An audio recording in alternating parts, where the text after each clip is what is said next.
my dear students. Welcome back to another English grammar class. I hope you all are doing good and well, fit, healthy and fine. And also I hope that you have revised your previous chapter pretty well. Today I am back again with another new chapter, chapter number 20, Notice Writing. Today we are going to study about notice writing. ठीक है, हम किसी को notice देते हैं, जब हम किसी को सूचना देते हैं, आज हम उसके बारे में पढ़ेंगे.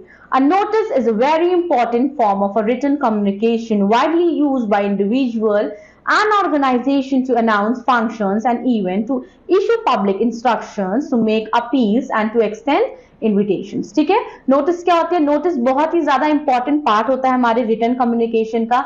हम कब लिखते हैं नोटिस? किसी ऑर्गेनाइजेशन को लिखते हैं, किसी इंडिविजुअल को लिखते हैं, कोई फंक्शन अनाउंस होना होता है तब हम लिखते हैं, कोई इवेंट हो, कोई पब्लिक इंस्ट्रक्शन हो, इन सब चीज के पीछे हम कोई भी संदेश, सूचना जो है वो लिखते हैं. Writing an effective notice is an art. और अच्छी नोटिस लिखना एक कला होती है, एक आर्ट होती है. हमें कुछ पॉइंट्स का विशेष रूप से ध्यान रखना चाहिए, जैसे कि लैंग्वेज जो है वो इजी टू अंडरस्टैंड होनी चाहिए. An effective notice will usually include the following. अब हम पढ़ेंगे कौन कौन सी चीजें मस्ट होती है. Name of the organization, name होना चाहिए ऑर्गेनाइजेशन का या इंस्टीट्यूशन का या ऑफिस का जो नोटिस इशू कर रही है. Date of issuing the notice, notice की डेट होनी चाहिए, वो किस दिन इशू हो रही है. A suitable descriptions, eye catching caption और हेडिंग, हेडिंग होना चाहिए और आई कैचिंग जो इजीली फटाक से इंसान देख ले वैसा कुछ हेडिंग होनी चाहिए, डिस्क्रिप्शन होना चाहिए. Purpose for which it has been written, जो भी पर्पस है कि मीटिंग है या ड्राइंग अटेंशन है या मेकिंग एन अपील है, वो अच्छे से मेंशन होनी चाहिए. Details of schedule, time, date, सब कुछ अच्छे से मेंशन होना चाहिए. थर्ड पर्सन में लिखी होनी चाहिए. 50 वर्ड से ज्यादा नहीं वो होनी चाहिए. ठीक है, क्या रिमेंबर करना है? Marks to be deducted if the student exceed word limit. 50 word से ज्यादा नोटिस नहीं होनी चाहिए, नहीं तो आप अगर नोटिस लिखोगे कभी अपने टेस्ट पेपर में तो आपका मार्क्स जो है वो डिडक्ट हो जाएगा. Solve example.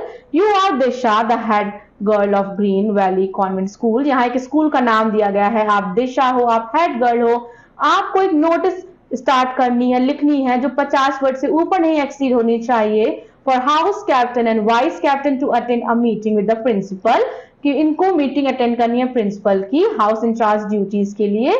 For uniform and let covers, ठीक है, अगर कोई सही यूनिफॉर्म नहीं पहन के आ रहा है लेट कवर्स के लिए तो ये नोटिस जो है वो इश्यू होनी है. तो हम कैसे लिखेंगे? पहले मेन हेडिंग होगी ग्रीन वैली कॉन्वेंट स्कूल, फिर डेट, उसके बाद हेडिंग इमरजेंसी मीटिंग, फिर नेम ऑफ द इवेंट.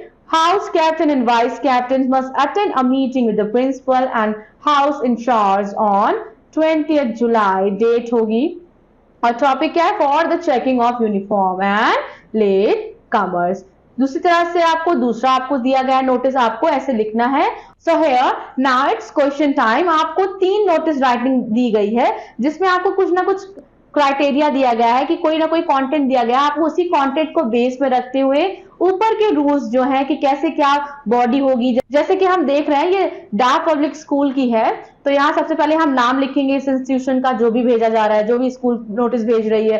फिर डेट होगी, हेडिंग होगी एंड मोस्ट इंपॉर्टेंट थिंग कि वो 50 वर्ड से ज्यादा की नोटिस नहीं होनी चाहिए.